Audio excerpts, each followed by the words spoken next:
Belum lama ini banyak sekali meme yang mengatakan hidup di desa lebih keras daripada di kota. Dan ungkapan itu ada benarnya juga dalam segi bertetangga. Kalau di kota kerasnya hidup dalam persaingan bisnis, sedangkan tetangganya pada masa bodoh, sedangkan di desa kebalikannya.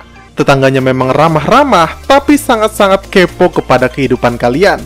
Dan ini pun terjadi di Korea sana, di mana Yejin yang tak sengaja tertidur di rumah kepala Hong karena mabuk, malah menjadi bahan pergunjingan warga setempat. Tentu hal ini ulah dari mak-mak barbar Namsuk yang menyebarkannya di grup warga desa.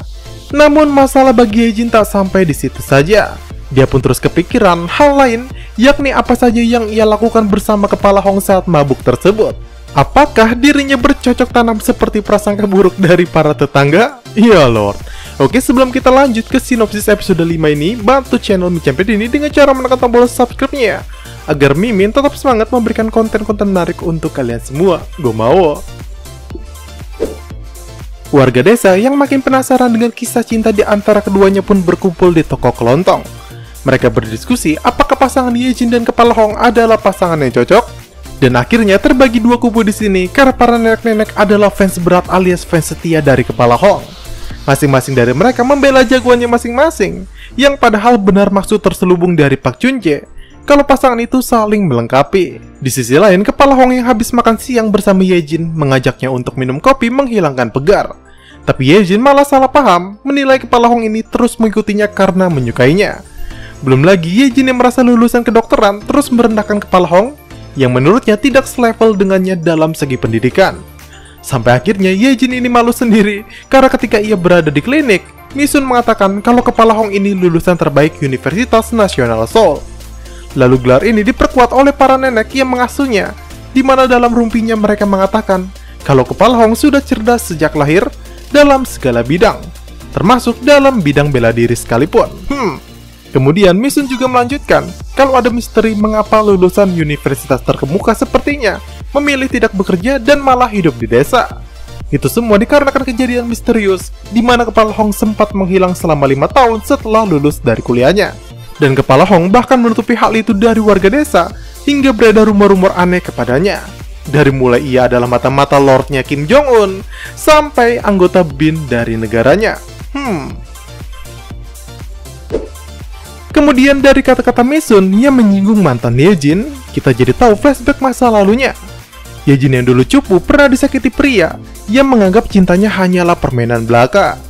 Tapi yang menjadi fokus di sini ialah teman dari mantannya tersebut terlihat memperhatikan, yang Mimin pikir kalau teman mantannya ini selama ini menyukai Yejin. Dan yang menjadi masalah selanjutnya ialah pria bernama Jisung tersebut ternyata sering datang juga ke desa dermaga Gongjin. Dan di sini kepala Hong mengenalnya setelah tidak sengaja menyelamatkannya yang hampir tercebur ke laut. Mereka berdua terlihat akrab karena memiliki hobi yang sama dan sama-sama tipe pria yang bebas. Semua tampak baik-baik saja, padahal inilah awal dari cinta segitiga di antara mereka dengan Yejin. Tapi di sini Jisung masih belum tahu kalau Yejin juga ada di kota tersebut.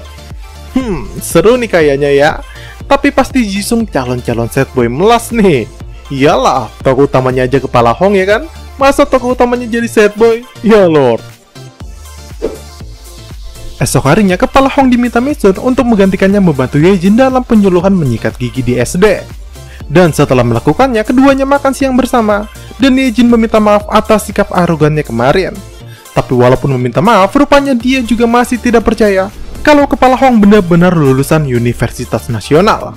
Sampai akhirnya dia meminta kepala Hong mengerjakan soal-soal ujian yang ternyata malah terlihat mudah bagi mas lesung pipi tersebut.